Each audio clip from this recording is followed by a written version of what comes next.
Pasteur Jonathan, les chrétiens du monde célèbrent la Pâque et la question majeure, c'est quoi la Pâque? Pâques, ça vient de l'hébreu Pessa, ça signifie passer, Passover, comme on le dit en anglais, comme vous passez d'une situation qui était mauvaise à une situation beaucoup plus meilleure.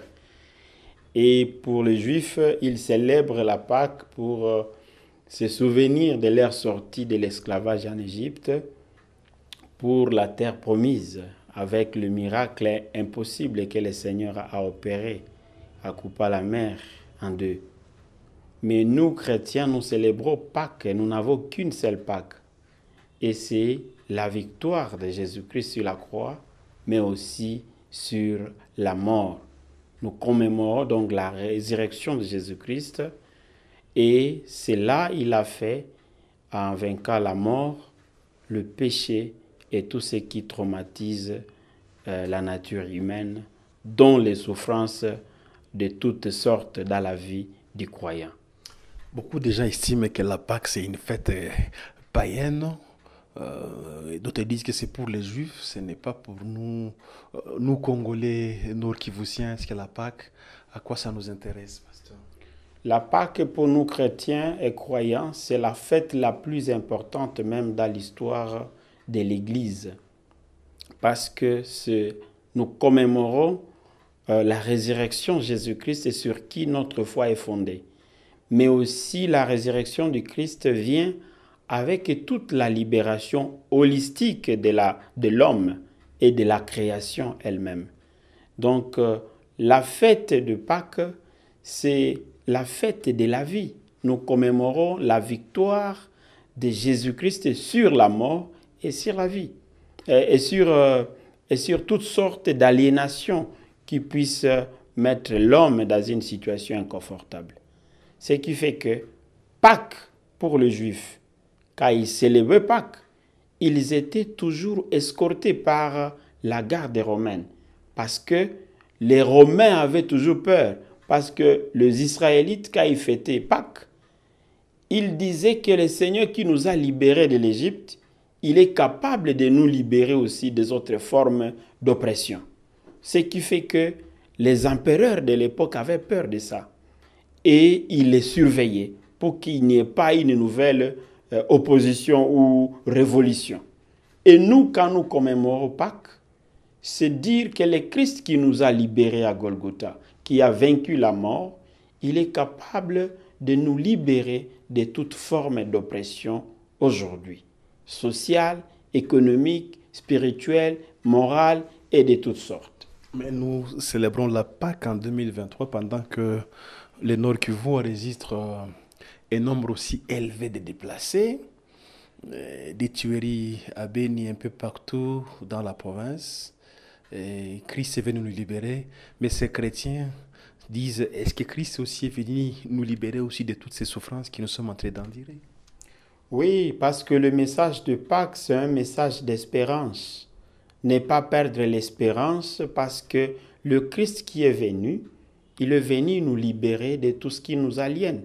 Mais aussi la souffrance dont le peuple souffre, c'est parce que le peuple ne veut pas accepter cette libération que Christ a apportée. C'est à cause de notre violence qui est ancrée dans nos cœurs, qui fait que nous sommes en train de nous tourner les uns contre les autres. Nous sommes en train de privilégier nos intérêts privés au détriment des intérêts communs de tout le monde. C'est que Christ vient, il vient nous libérer de tout cela, de l'égoïsme qui fait qu'à qu'il y ait des peuples qui sont en train d'être déplacés de leur territoire, de leur maison, pour vivre dans des camps, à cause de l'atrocité qui est pleine dans les cœurs de l'homme. C'est que nous devons demander à ce que le Seigneur nous libère de notre égoïsme, de notre égocentrisme, des violences qui sont en train de nous gangréner et qui sont en train de tuer aussi notre pays et la liberté de beaucoup de personnes.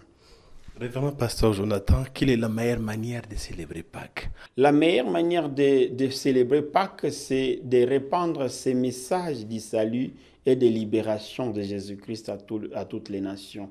C'est-à-dire contribuer par son offrande, par son temps, par son sacrifice, par tout ce qu'on peut pour que Christ soit prêché parmi beaucoup de gens, pour que les gens les connaissent. Et quand ils connaissent Christ, ils vont être des personnes nouvelles. Et la vie, et les sociales, et les spirituelles des gens va changer. Mais aussi, Pâques, c'est un message d'espérance. C'est que nous devons être en mesure de donner les gens le temps d'espérer. Donc, l'occasion d'espérer par nos attitudes que nous sommes libérés par Christ. Et c'est Christ qui nous libère, doit nous aider à aussi donner la libération à d'autres personnes. Ce qui fait que nous devons ôter cette vieille créature à nous et être des personnes nouvelles créées par Christ et qui donnent l'espoir à d'autres personnes. Quand quelqu'un est libéré de Christ, il ne sera pas traître pour son pays. Il ne pourra pas pactiser avec l'ennemi pour son pays. Il ne pourra pas vivre et aimer quand les gens de sa tribu, les gens de son pays, les gens de sa région sont en train d'être tués, massacrés. Nous devons accepter Christ dans nos vies pour qu'il nous change, que nous soyons des personnes nouvelles et contribuer efficacement à l'essor de nos pays, de notre région et de notre nation. Nombreuses personnes disent que la majorité des peuples congolais, c'est à majorité chrétien, ou chrétienne, disons.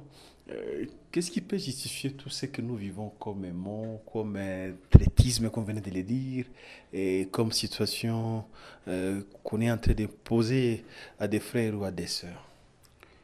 Oui, encore faudra-t-il le dire, il faudra avoir une différence entre chrétiens et religieux. Nous devons peut-être nous dire, est-ce que nous sommes réellement chrétiens quand notre pays est en train de vivre ce qu'il est en train de vivre et que beaucoup qui se disent chrétiens, ils sont impliqués dans beaucoup de magouilles. Donc nous devons réinterroger notre foi et dire réellement, est-ce que c'est le même Christ de Golgotha que nous avons reçu? Est-ce que avons-nous été ressuscités avec le même Christ qui, quand il ressuscite la personne, il fait que cette personne soit une nouvelle créature et que quand il agit, et que ce soit en politique, dans les églises, dans la société, dans sa famille, que les gens puissent voir la transformation du Christ dans tout cela. Mais allons-nous dire que nous sommes 99% des chrétiens et que nous sommes gangrénés par la corruption, par les mensonges, par la traîtrise, par beaucoup d'atrocités qui sont en train de gangréner notre pays? Nous devons donc re-questionner notre foi et dire, est-ce que réellement c'est le même Christ que nous avons reçu à Golgotha? Pasteur, nous disons merci. Merci beaucoup.